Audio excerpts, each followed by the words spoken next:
અમદાવાદમાં ટ્રાફિકનું ભારણ ઘટાડવા મહત્વનો નિર્ણય 76 કિલોમીટર લાંબા એસપી રિંગ રોડને હવે 6 લેન કરાશે।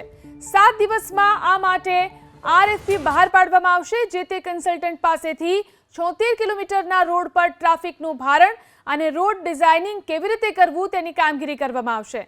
આ સાથે ચોમાસામાં પાણી ભરાવાની સમસ્યા હોવાને કારણે અહીં સ્ટોર્મ વોટર લાઇન નાખવાનું પણ આયોજન કરવામાં આવી રહ્યું છે।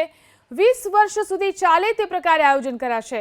6 નેશનલ હાઈવે અને 11 સ્ટેટ હાઈવેને કનેક્ટ કરતા સરદાર પટેલ રિંગ રોડ હાર 4 લેનનો છે, જેમાં પ્રત્યેક લેન 8.5 મીટરની છે।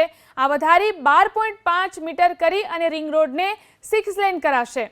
ઉત્તર ગુજરાત, મધ્ય ગુજરાત અને સૌરાષ્ટ્રને કનેક્ટ કરતો આ એક જ મુખ્ય રોડ છે।